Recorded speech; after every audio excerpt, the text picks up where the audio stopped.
Okay, so microservices, you're prepping for that senior software engineer interview, right? And uh, trust me, architectural decisions, those are a big deal at that level.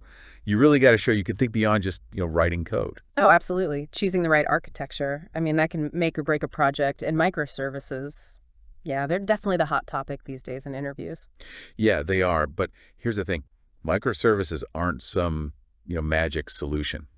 It's not as simple as saying everything should be microservices. Right, it's way more nuanced than that. I mean, microservices, they offer some fantastic benefits, independent development and deployment scalability. You can even use different technologies for different services, but, there's a flip side to that coin. And that's what I need to understand to nail this interview, Hmm. right? It's not enough to just know the buzzwords. Yeah. I need to know when to use them and when to say, hold on, maybe not the best fit here. I hear you. Let's break it down. Okay, so think about a startup. They're racing to build a new product. Everything's changing. They're pivoting based on user feedback. Remember Uber? I mean, their initial idea was so different from what they became. Yeah. Flickr, too, started as a game and then morphed into photo sharing. Imagine trying to do that kind of rapid evolution with a complex microservices architecture. Oh, yeah. I can see how that would be a nightmare. Yeah. You're trying to figure out your core product, and suddenly you've got all this overhead from managing all these separate services. Exactly. It's like that old saying, don't try to build a skyscraper when you haven't even figured out how to make a solid foundation. That extra work, the microservices tax, it can actually slow you down, especially with a small team. So what you're saying is for startups, sometimes a more traditional approach might actually be better focus on building that solid base first, and then maybe consider breaking things out later on if you need to. Right on. It's all about picking the right tool for the job. Another tricky situation is when your customers are the ones managing the software. Imagine you've got a customer who's used to installing your software with a simple click, and suddenly you're asking them to manage like a bunch of interconnected services. Yeah. It's like telling someone who's used to riding a bike to suddenly pilot a helicopter. Wow, that's a vivid image. Yeah. So customer expertise and their comfort level, those are key considerations too. It's not just about the technical aspects. Absolutely. You need to consider the whole picture. Okay, so we've talked about when microservices might not be the best fit, but I'm guessing there are times when they really are the perfect solution, Yeah. right? When all that complexity is actually worth it. Oh, absolutely. There are definitely some sweet spots where microservices really shine. Let's say you're working with a large team, dozens or even hundreds of developers. A monolithic architecture that can become a real bottleneck, everyone stepping on each other's toes. That makes sense. If everyone's working on this same massive code base, even small changes could cause conflicts and delays, right? Exactly. But with microservices, you can split things up. Different teams, they can own different services. It gives them way more autonomy. It's like having multiple smaller teams all working in parallel, each one focused on their own piece of the puzzle. So more agility, faster development, less stepping on toes. Hmm.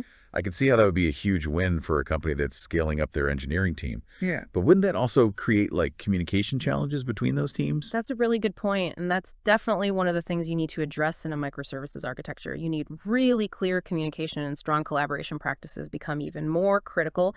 But the benefits, I mean, they can really outweigh the challenges, especially for companies with large and growing teams. Okay, I'm starting to see the advantages. So big Yeah. teams, that's one scenario. Yeah. What else? Well, think about companies running software as a service. As SaaS applications, they need to be up and running 24/7, constantly pushing out updates and new features with a monolithic architecture. Every update, it can be this risky all or nothing event. Yeah, you take down the whole system just to update a small part that's downtime, lost revenue.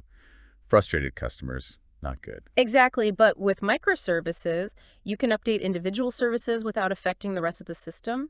You can push out new features, bug fixes to specific parts of the platform without taking everything offline. It's like having the ability to change a tire on a moving car without having to stop. That level of flexibility is pretty impressive. So microservices are like the superheroes of the SaaS world. Well, they can be, and here's where it gets even better microservices. They're a natural fit for the cloud. Cloud providers offer a ton of different services, and microservices allow you to pick and choose the best tool for each job.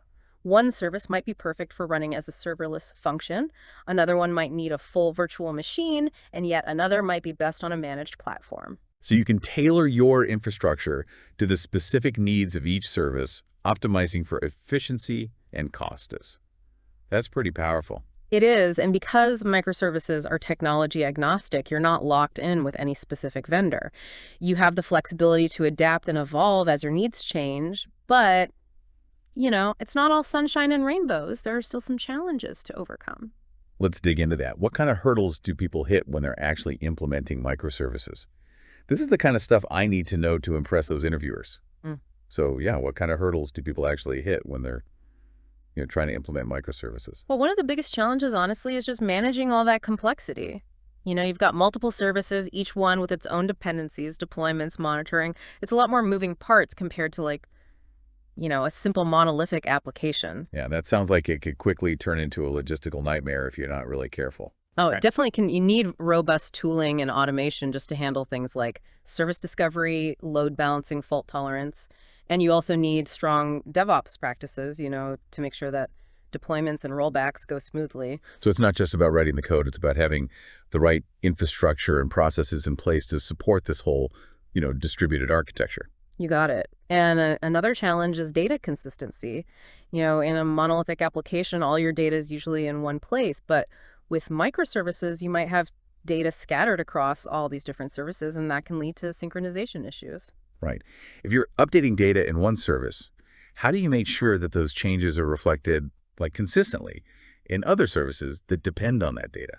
Yeah, that's a crucial thing to think about. You need to carefully consider how you manage data flow and synchronization between all these different services. Hmm. There are various patterns and technologies you can use, like message queues or event streaming, just to try to maintain data consistency. So there's a lot to think about beyond just the code itself. This is really giving me a whole new appreciation for the challenges of architecting these complex systems. Oh, yeah, it's definitely a multifaceted discipline. But remember, the key is to understand the trade-offs. I mean, microservices offer these great benefits, but they also come with, added complexities. The art is in knowing when those benefits outweigh the challenges. So bringing it all back to my interview, how can I showcase this understanding to a hiring manager? What kind of things should I be prepared to discuss? Well, first, you got to show them that you understand those core concepts of microservices, the benefits they offer, and when they're a good fit, be ready to talk about things like independent deployment scalability and, being able to choose the right technology for each service. Got it. But equal and important, I need to show that I'm not just blindly jumping on the microservices bandwagon, right? Exactly. You want to show them that you can think critically and make informed decisions. Be prepared to discuss the challenges of microservices. Things like managing that complexity, ensuring data consistency, and handling those distributed transactions. And I should be able to talk about those scenarios where microservices might not be the best choice, like the startup example we talked about earlier. Exactly. Highlighting those situations shows that you understand the trade-offs involved. You want to prove to that hiring manager that you can analyze the needs of a system and make a sound architectural decision, whether that's microservices, a monolithic approach, or, something in between. This has been so helpful. I feel way more confident going into this interview now, knowing what questions to ask and how to showcase my understanding of those trade-offs is key. And remember, interviewing for a senior role, it's all about showing your ability to think strategically and solve complex problems, showing you can navigate the nuances of microservices. Oh, that will definitely impress those hiring managers. Awesome advice. I think our listeners are well equipped to tackle those interview questions. Now, any final words of wisdom before we wrap up? Just remember, continuous learning, it's so essential in this field. Microservices are constantly evolving. There's new technologies and best practices all the time, so keep exploring, stay curious, and good luck with those interviews. Great advice to all our listeners out there. We're rooting for. Go out there and ace those interviews.